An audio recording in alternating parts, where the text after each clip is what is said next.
ఈ programme Joyce Meyer ministries partners మరియు friends ద్వారా స్పాన్సర్ చేయబడింది.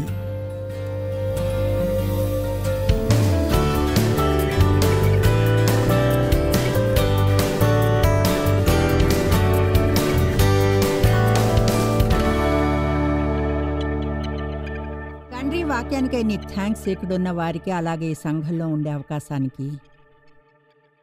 ప్రజలు స్వస్థత నొందుతారని నీ వాక్యం కీర్తనలో 107:20 చెప్తుంది. ఆయన తన వాక్కును పంపి వారిని బాగు చేసను, ఆయన వారు పడిన గుంటల్లో నుండి వారిని విడిపించను.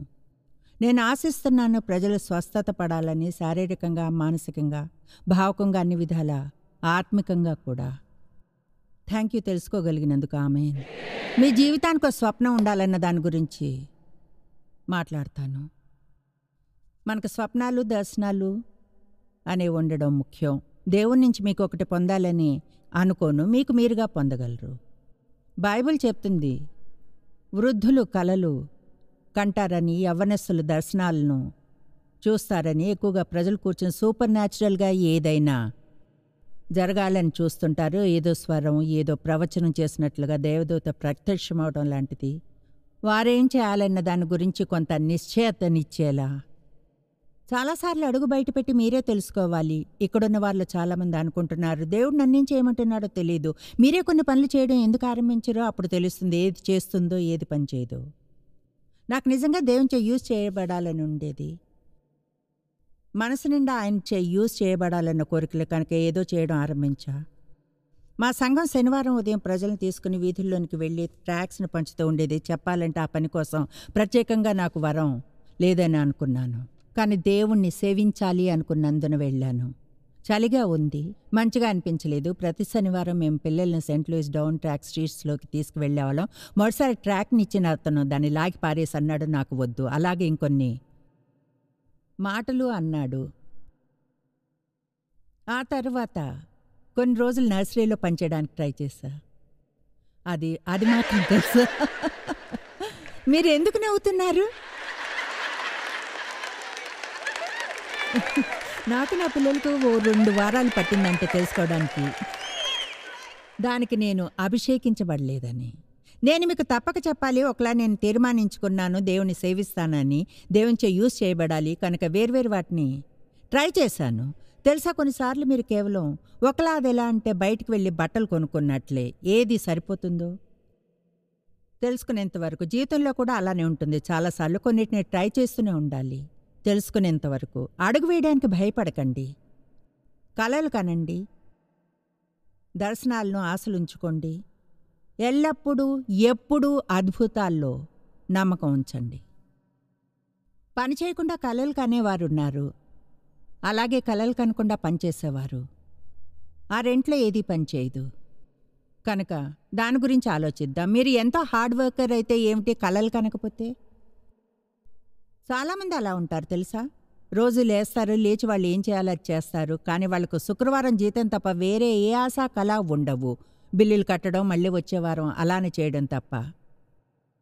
అలా జీవించినప్పుడు ఎంతో బోర్ కొడుతుంది నిజంగా. అది ఎలా అంటే అదే పాత అదే పాత అదే పాత, బోరింగ్ బోరింగ్ బోరింగ్.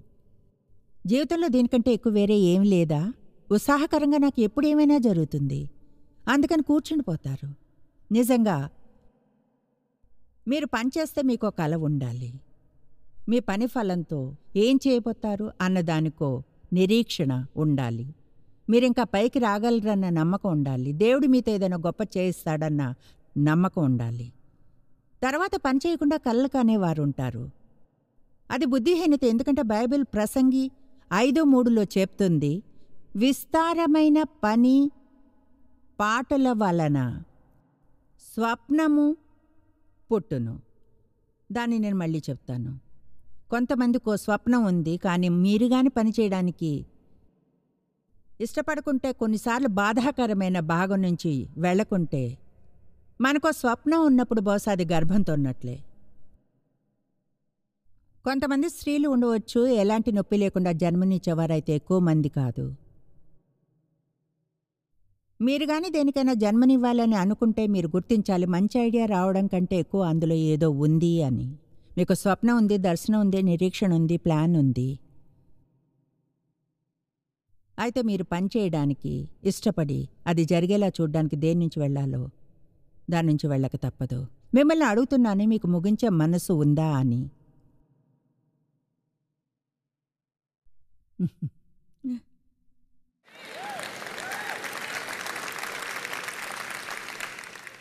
యోహాను 17:4 యేసు అన్నాడు, చేటుకు నీవు నాకిచ్చిన పని నెరవేర్చితిని, నన్నిప్పుడు నీ వద్ద మహిమపరచుము. మీకెలా వివరించి చెప్పాలో తెలియదు. అది అసాధారణమైన విషయాలు ఒకటైతే బహుశా 15-20 ఏళ్ల క్రితం ఒకరోజు ఈ వచనాన్ని చదివాను. నా కుర్చీలో కూర్చొని ప్రార్థిస్తే ఏడవడం ఆరంభించా. ఏడ్చాను. అప్పుడే నాకు తెలిసింది దేవుడు నాకిచ్చి చేయమన్న పని చేయడం ఎంత ముఖ్యమో అన్నది. తెలుసా, ఆరంభించడం అంత కష్టం ఏమీ కాదు. అందరూ ఉత్సాహపడతారు, ఉత్సుకత ఉంటుంది. క్రొత్తది కనుక కొంతవరకు భావాలుంటాయి, దాంతోపాటు ఉత్సాహం ఉంటుంది. అయితే అదంతా కూడా పోతుంది. ఎవరు చప్పట్లు కొట్టని టైంకి వస్తారు, ధైర్యం చెప్పరు, మీరొక్కరే ఉంటారు, ఆశ్చర్యపోతూ అసలు అది ఎప్పటికైనా అవుతుందా అని. అప్పుడే మీరు నిర్ణయించుకోవాలి చివరి వరకు దేవునితో వెళ్ళగలరా అన్నది. ఇది అప్పు నుంచి బయటపడతాము అన్నంత సింపుల్గా ఉంటుంది. చాలామంది ఆరోగ్యం బాగుండదు. అయితే ఏమిటో తెలుసా, అనారోగ్యంగా ఉండనవసరం లేదు. ఆరోగ్యం బాగయ్యేలా మీరు ఏదో ఒకటి చేసుకోగలరు. దానికి చాలా కాలం పట్టవచ్చును, అయితే అవుతుంది. పాస్టర్ ప్రే చేస్తే బాగుండు, మంచిదే, మీరు ఎలా ప్రార్థించమంటే అలా చేస్తాం. కానీ ఒక స్వప్నం నిజమయ్యేది ప్రార్థనతోనే, పని బాధాకరమైన ప్రయత్నంతోనే. చాలామందికి విష్బోన్ ఉంటుంది, కానీ మనకు బ్యాక్ బోన్ కావాలి. కూర్చుని బాగుండు అయితే బాగుండు అనుకోనక్కర్లేదు, మనకు తీర్మానం అనేది ఉండాలి. అదెంతో ఉత్సాహకరంగా ఉంటుంది.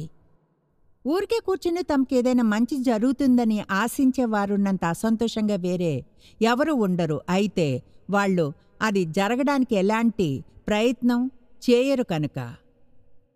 మొన్న ఒక రోజున ఏదో విన్నాను, నాకు నచ్చింది. ఎంతగా మీరు చేస్తే అంత ఎక్కువగా చేయగలరు, ఎంత తక్కువ చేస్తే అంత తక్కువగా చేస్తారు. దాన్ని మళ్ళీ చెప్తాను, ఎంత ఎక్కువగా చేస్తే అంత ఎక్కువగా చేయగలుగుతారు, ఎంత తక్కువగా చేస్తే అంత తక్కువగా చేయగలుగుతారు. మీ జీవితానికి స్వప్నాన్ని ఉంచుకోండి. అది అప్పటి నుంచి బయటపడడం అయినా సరే, ఇంటిని క్లీన్ చేయడం, మీ వివాహం గొప్పదిగా ఉండేలా చూసుకోవడం, ఏదో ఓకే అన్నట్లు కాకుండా మనం దానికి కట్టుబడి ఉంటాం. కానీ నిజంగా అయితే మీరంటే నాకు నచ్చదు టైప్ వివాహం. ఎప్పుడూ ఎదుటివారే ప్రతిదీ సరిచేస్తారని ఆలోచించకండి. వారిని గురించి బహుశా మీరేం చేయలేరు. కానీ దేవుని ముందుకు వెళ్ళి ఇలా అంటే ఏమిటో తెలుసా, దేవా నువ్వు నన్ను చేయమని చేస్తా, తర్వాత మిగతాదంతా నువ్వే చూసుకుంటావని వదిలేస్తాను. లేదా మీకు స్వప్నం ఉంది లేదా దర్శనము దేవునిచే యూజ్ చేయబడాలని, లేదా ఈరోజు ఇక్కడికి వచ్చారు. నిజం ఏమిటంటే ఆదివారం మధ్యాహ్నం తర్వాత ఏ స్వప్నము ఉండదు. రేపు మీరేం చేస్తారో నాకు తెలీదు. వెయిట్ చేసి చూస్తా ఏం జరుగుతుందో. బహుశా మీరు గర్వించడానికంటే ఏమీ ఉండదు, నేను అది చెప్పగలను. మీకు ప్లాన్ ఉండాలి, మీరు కన్సీవ్ చేయగలిగేలా ఉండాలి. ఒక స్త్రీ కన్సీవ్ అవ్వకుండా ప్రెగ్నెంట్ అవ్వలేదు. ఈ పదం కన్సీవ్ అంటే నమ్మడము కనుక సహజంగా మీరు భర్త బీజాన్ని కన్సీవ్ చేస్తే అప్పుడు ప్రెగ్నెంట్ అవుతారు. అయితే ఆత్మలో మీరు కన్సీవ్ అవుతారు. స్పిరిచువల్గా స్వప్నం, విశ్వాసం, నిరీక్షణ బీజాన్ని దేవుడి మీలో ఉంచుతాడు, అప్పుడు ప్రెగ్నెంట్ అవుతారు. అయితే అదే దానికి అంతం కాదు. ఎంతమంది 9 నెలలు గడుపుతారు? ఎంతమంది పురిటి నొప్పులు ఇంకా డెలివరీ వరకు వెళ్తారు? దాన్ని డెలివరీ అనే అనరు. అది కాదు, ఇక్కడుంది డెలివరీ స్వీట్, అది లేబర్ మరియు డెలివరీ. ఆమేన్. ఇప్పుడు మగవారి ఉదయం మీరు ఇదంతా ఊహించుకోవాల్సిందే. నాకు ఎగ్జాంపుల్ దీని గురించి బోధించేప్పుడు యూజ్ చేయడం ఇష్టం. మీ భవిష్యత్తు కోసం ఏం చూస్తున్నారు? ఆదికాండం 13లో దేవుడు అబ్రహామును అతని నెవ్యూ లోతుని బ్లెస్ చేసే పరిస్థితిని చూస్తాం. ఎంతో ఎక్కువగా వాళ్ళకెన్నో పశువుల మందలు, ఎంతోమంది పనివాళ్ళు ఉన్నారు. ఇప్పుడు 2 పనివాళ్ళు ఒకరితో ఒకరు పోట్లాడుకోవడం మొదలుపెట్టారు వారి పశువుల మేత విషయంలో.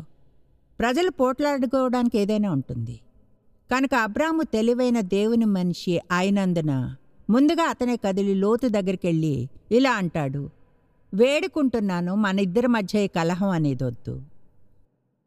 ఇది దేవుని దృష్టికి వస్తుంది. శాంతికర్తలు దేవుని దృష్టిలో పడతారు. అందరూ మనతో శాంతంగా ఉండాలంటాం, కానీ శాంతికర్తగా ఉండాలని అనుకుంటున్నారా? అతడు లోతు దగ్గరికి వెళ్ళాడు. అసలైతే అబ్రాము గారిని బ్లెస్ చేయకపోతే లోతు దగ్గర ఏమీ ఉండేది కాదు. ఇంకో విషయం తెలుసా, అప్పుడే వైఖరి తెచ్చుకోవడం చాలా ఈజీ. నువ్వెవరు అనుకుంటున్నావు? నేను లేకపోతే నీకు అసలు ఏమీ ఉండేది కాదు.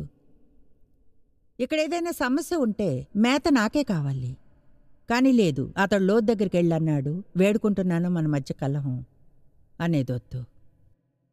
మీకు పెళ్ళై మీ భర్తతో వివాదం జరిగినా లేక భార్యతోనో ముందుగా వెళ్ళి శాంతి కలిగి చేసేవారిగా ఉండడం మీకు ఇష్టమేనా?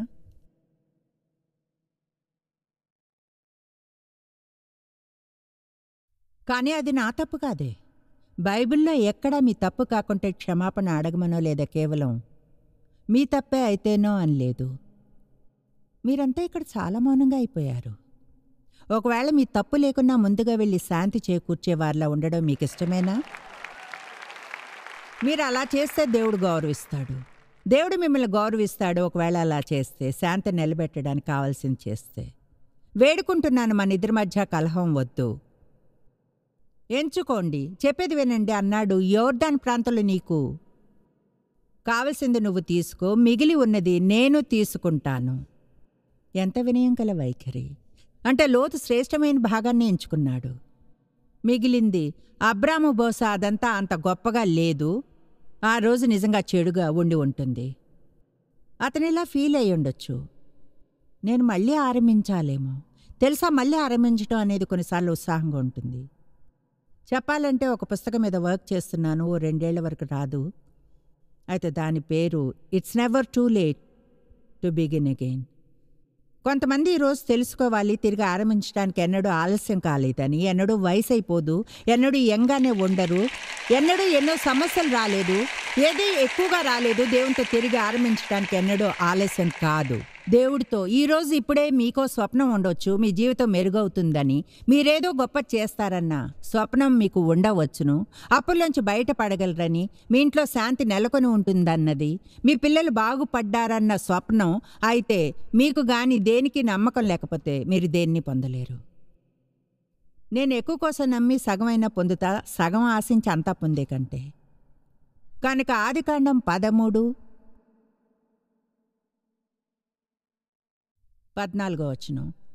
లోతు అబ్రామును విడిచిపోయిన తరువాత యెహోవా, ఇదిగో నీవు కన్నులెత్తి నీవు ఉన్న చోటు నుండి ఉత్తరపు తట్టు, దక్షిణం, తూర్పు, పడమర తట్టును చూడుము, ఎందుకనక నీవు చూచుచున్న ఈ దేశమంతటినీ నీకిచ్చేదను. అంటే ఆయన అన్నాడు, ఓకే, ఆ పర్వతం శిఖరం మీదకి వెళ్ళు, ఈ డిప్రెషన్ నుంచి బయటకు రా, నిరుత్సాహం నుంచి బయటకు రా, మరింత గొప్ప దర్శనం ఉండే చోటుకైనా వెళ్ళి ఉత్తరం, దక్షిణం, తూర్పు, పడమరల తట్టు నీవు చూసినదంతా ఏదైనా నేను నీకిస్తాను. ఈరోజు మీరేం చూస్తున్నారు? మీ అందరికీ ఇది కావాలి, మీ ప్రవర్తన బట్టి చెప్పగలను. ఆ తర్వాత కొన్ని విషయాలు చెప్పాడు. ఆ తర్వాత 17వ వచనం ఇది నాకు ఇష్టం. చెప్తుంది, నీవు లేచి ఈ దేశం యొక్క పొడుగున వెడల్పున దానిలో సంచరించుమా, అది నీకు ఇచ్చేదనని చెప్పాను. అంటే ఆయన 2 పనులు చేయమన్నాడు. వెళ్ళేదైనా చూడు, ఇప్పుడు దానిలో నడువు. వెళ్ళి ఏదైనా చూడు, ఇప్పుడు దానిలో నడువు. చాలా ఏళ్ల క్రితం నేను మొదటి బోధన క్యాసెట్ టేప్ని వింటున్నప్పుడు, గతంలో ఎన్నడూ వినలేదు, దేవుని చేత గొప్పగా ముట్టబడ్డాను. దానికి కొన్ని వారాల ముందు గొప్ప బలమైన పరిశుద్ధాత్మ నింపుదలను పొందాను. దేవుడు అలా జీవితాన్ని ముట్టుకున్నప్పుడు అదేదో మీరు కొంచెంగా ఆనందమో ఆశ్చర్యపోవడమో కాదు, మీరేదైనా చేయడానికి సిద్ధపరుస్తున్నాడు. సిద్ధపరచడం. ఎంతమంది అభిషేకించబడ్డారని నమ్ముతారు? ఓకే, ఏమిటో చెప్పండి, మీరేదో ఒకదానికి అభిషేకించబడ్డారు. అదేదైనా చేయడానికి కాకుంటే అప్పుడు ఎలాంటి అభిషేకం అక్కర్లేదు, వదిలివేయడానికి అక్కర్లేదు, సోమరిగా ఉండడానికి కూడా. ఆత్మలో ఏదో చూడ్డానికి అభిషేకించబడ్డాం, దాన్ని మన జీవితాల్లో చేయడానికి. ఆ రోజు ఎప్పుడైతే ఆ బోధన టేపుని విన్నానో, దానిలోని బోధన మార్కు 4వ అధ్యాయం నుంచి తీసుకున్నది. అద్దరికి వెళ్దాం. పదండి, నా జీవితంలో ఎన్నో ఏళ్ళు చర్చిలో ఉన్నాను. అయితే ఎన్నడూ ముందుగా ఎవరూ ఒక గంట సేపు బోధించడం లేదు. ఓ 15-20 నిమిషాల ప్రసంగం ఉండేది. రెండవది, నమ్మలేకపోయాను ఎవరైనా ఒక వచనం మీద ఒక గంట బోధించగలరంటే. చెప్పాలంటే నాకు ఆసక్తి కలిగింది. నాకది అంతగా ఎందుకు నచ్చింది? అది అభిషేకించబడింది. అభిషేకం ఎక్కడ ఉంటుందో అక్కడ రోజంతా కూర్చుని వినగలం. ఎందుకంటే నిజంగా అదొక వ్యక్తి మనతో మాట్లాడడం కాదు, దేవుడు అతన్ని మీతో మాట్లాడడానికి యూజ్ చేస్తున్నాడు. అది మీ బుర్రలోకి వెళ్ళడమే కాదు, మీ మనసులోనికి వెళ్ళి సాక్ష్యాన్ని ఇస్తుంది, ఇది దేవుని వాక్యము అని. ఆ రోజు ఆ బోధన విన్న తరువాత గర్జించే బలమైన గాల్లా నాలోనికి ఏదో వచ్చింది. న్యాచురల్గా నేను ఫీల్ అయింది ఏదో కాదు, కానీ నేను నా ఆత్మలో ఏదో జన్మించింది. నేను దాన్ని విన్న విధానం ఏమిటంటే, ఏదో ఒక రోజున నువ్వు ప్రపంచమంతటా వెళ్ళి నా వాక్యాన్ని బోధిస్తావు. నీకు ఒక పెద్ద బోధన టేప్ పరిచర్య ఉంటుంది, అది మీకు తెలుసు. దేవుడు ఆ సమయంలో ఎక్కడ ఉంటే ఆ టర్మ్స్లో మాట్లాడతాడని. తర్వాత మేము పొందింది అదే. చూడండి, ఈరోజు టేప్స్లో చేసిన రికార్డింగ్స్ ద్వారా ఇప్పుడు అవన్నీ ఎలక్ట్రానిక్ విధానాల ద్వారా పంపుతాం. అయితే మేము దేవుని వాక్యాన్ని 63 భాషల్లో బోధిస్తున్నాము, 2 వంతుల ప్రపంచంలో. కనుక చెప్తున్నాను, దానికోసం ఎంతో గొప్ప నడకను నడవాల్సి వచ్చింది.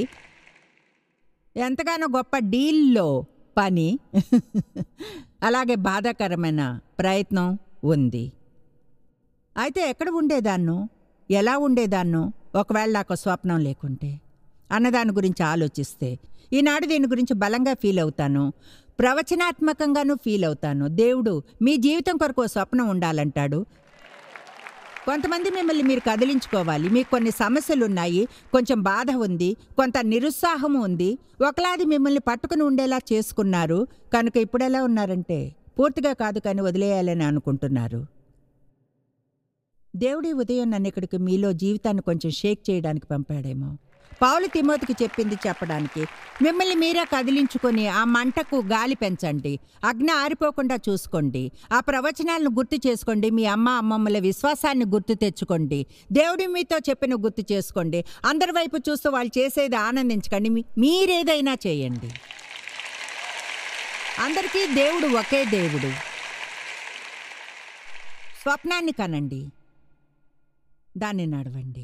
ఆదికాండం 15 నాకు ఇష్టం. ఇక్కడ ఆదికాండం 15ని చూడడంలో ఎంతో లాభం ఉంది.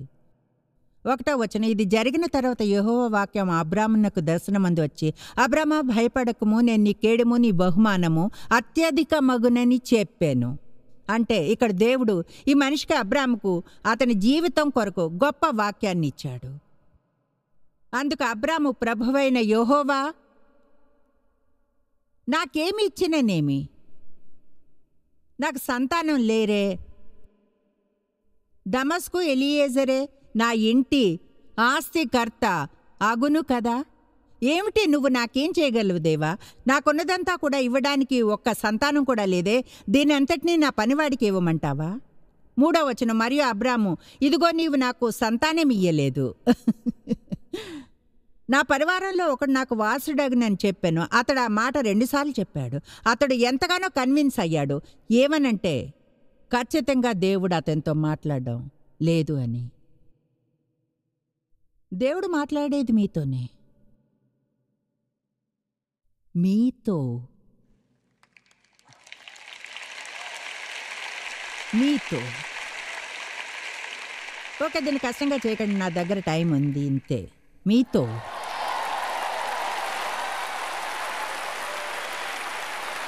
తెలుసా, మీరు చాలామందికి ఉన్న మైండ్ సెట్ని నేను ఫీల్ అవ్వగలను.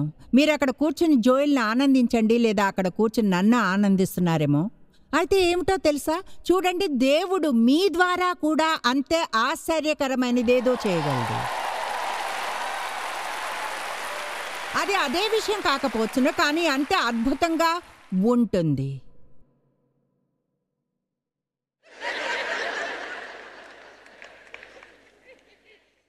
కన్సీవ్ అవ్వగలగాలి.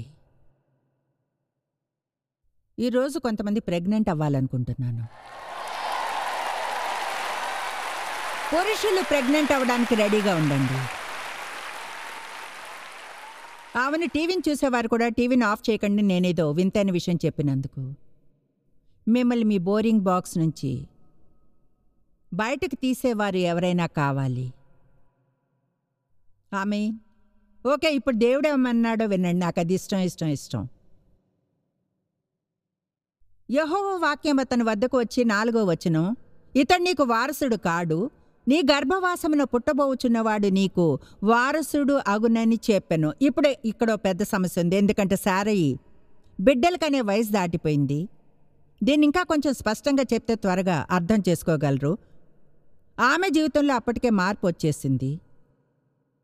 అతడు ఏం చేయాలో అది చేయలేకపోయాడు. అది చేయడానికి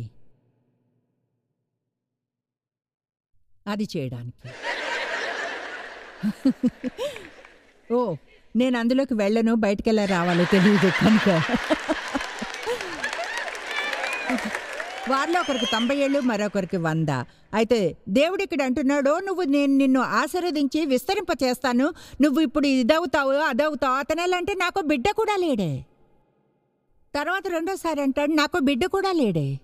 దేవుడు అతనితో ఇలా అంటాడు, 5వ వచనం, మరియు ఆయన వెలుపలికి అతన్ని తీసుకొని వచ్చి, నీవు ఆకాశం వైపు తేరిచూచి నక్షత్రములను లెక్కించుటకు నీ చేతనైతే లెక్కించమని చెప్పి నీ సంతానం అలాగవునని చెప్పాను. అబ్రహాము దేవుణ్ణి నమ్మాడు. ఇప్పుడు వినండి, మనం మిస్ చేయకూడదు ఏదో ఉంది. దేవుడు ఎందుకు అతన్ని గుడారం బయటకు తీసుకువచ్చాడు? ఎందుకంటే ఎప్పుడైనా సమస్యని చాలాసేపు చూస్తూ ఉంటే అదే పాత టెంట్ని, అవే 4 గోడల్ని, అవే బిల్లుల్ని, డబ్బు లేదు, వీపు నొప్పి, అల్లరి పిల్లలు, మురికి డైపర్స్, అంట్లు, మళ్ళీ ఫ్రిజ్ పాడవడాన్ని, నాకు వయసు అవుతుంది, ఇక్కడ పైనుండవలసిన ప్రతిదీ ఇప్పుడు క్రిందే ఉంది. పెళ్లి చేసుకున్న వారు వైపు చూడండి, మీ జుట్టు పోయింది, పొట్ట కుండలా ఉంది. అవును, తెలుసా? దేవుడు అంటాడు, అక్కడి నుంచి బయటకు రండి, అదంతా చూడ్డం మానండి, ఇక్కడికి వచ్చి ఓ దర్శనాన్ని పొందండి, ఇక్కడికి వచ్చి పైకి చూడండి, ఏం చేశానో చూడండి, ఏం సృష్టించాను. ఆమేన్. హల్లెలూయా. మీరు కృంగిపోతున్నట్లు అనిపించినప్పుడు మీ గుడారం నుంచి బయటకు రండి, కొంచెం సేపు నడవండి, వాటర్ పాండ్ని చూడండి, ఏదైనా పర్వతాన్ని చూడండి, అవన్నీ లేకుంటే ఒక కుండని చూడండి, ఏదైనా చేయండి. మిమ్మల్ని ప్రోత్సహించే ఎవరి వద్దకైనా వెళ్ళండి, చర్చికి వెళ్ళండి, ఏదైనా మంచి మ్యూజిక్ని వినండి. కానీ అక్కడే కూర్చుని ఎప్పుడు మీకేమీ మంచి జరగదన్న అబద్ధాన్ని నమ్ముతూ కృంగిపోకండి. మీకెప్పుడు ఏ మంచి జరగదు. ఒకవేళ ఆత్మలో కానీ తీర్మానించుకోకుంటే, ఒకవేళ దేవుడు అలా ఎవరికైనా చేయగలిగితే దేవుడు నాకు చేస్తాడని.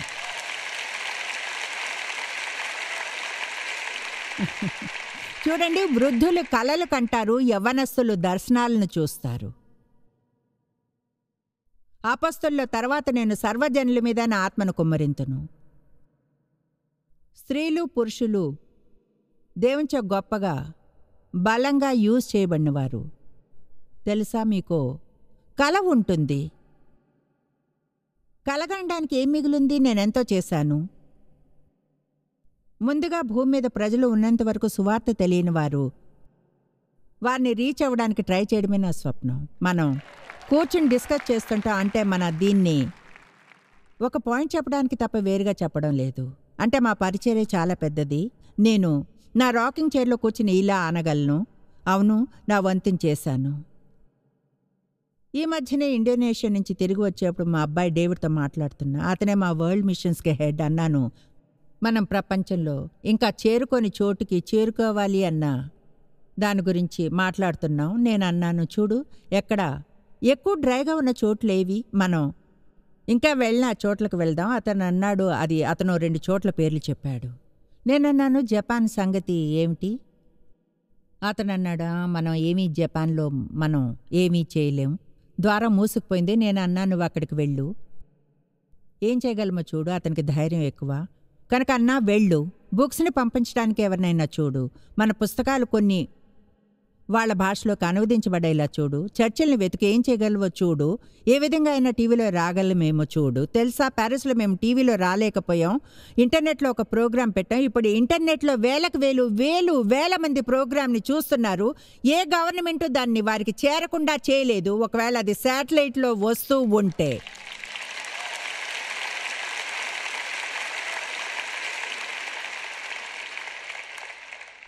కనుక వెయిట్ చేసి చూడు. నేను అది కొంచెం ముందుగానే ప్రకటిస్తాను. మనం జపాన్లో ఏదో ఒకటి చేద్దాం. ద్వారాలు తెరుచుకుంటాయి. సువార్త బోధించబడుతుంది. నేను అక్కడ టీవీలో కూడా వస్తాను. ఎన్నో ఆత్మలు రక్షింపబడతాయి. ఇప్పుడు ఈ ఏడాది నా బర్త్డే రోజు నాకు 70 వస్తాయి. ఇప్పుడు డోడీ నేను ఈ ఉదయం ఒక ప్యాక్ చేసా. ఆమె అంది, నాకు 780 వస్తాయి, నీకు 70 వస్తాయి. నేను అన్నాను, నీకు 100 ఏళ్ళు వచ్చినప్పుడు నాకు 90 వస్తాయి. ఆ ఆదివారం నేను ఇక్కడికి వచ్చి బోధిస్తాను అని. మీకు స్వప్నం ఉండాలి. ప్రజలు అడుగుతారు, రిటైర్ ఎప్పుడు అవుతారు? దాని గురించి నాతో మాట్లాడకండి. మీ జీవితం మీద ఉన్న పిలుపు నుంచి రిటైర్ ఎలా అవ్వగలరు? ఇదేమి జాబ్ కాదే, నేను అప్లై చేస్తే వచ్చింది. తర్వాత ఎన్నో ఏళ్ళకి పెన్షన్ రావడానికి, రిటైర్ అవ్వడానికి. యేసు నన్ను పరమునకు తీసుకుని వెళ్ళినప్పుడు కూడా చేస్తుంటాను ఇదే. తెలుసా, నా వర నా నోరే కనుక నేను ఎక్కడైనా కూర్చోవలసి వచ్చినా మాట్లాడగలను.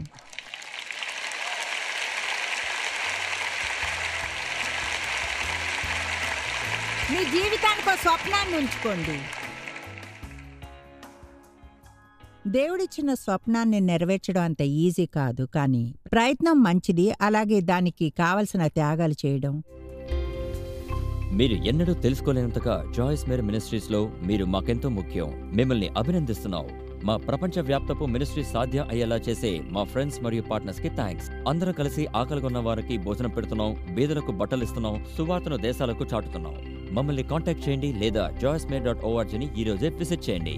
మీ ప్రార్థన విన్నపాలను కొరకు, అలాగే మరిన్ని సాధనాలను గురించి తెలుసుకోండి. జాయిస్ మేరీ షెడ్యూల్ని చూసి భాగస్వామిలో భాగమవ్వండి. క్రీస్తు ప్రేమను ప్రపంచమంతటా పంచుకోవడానికి.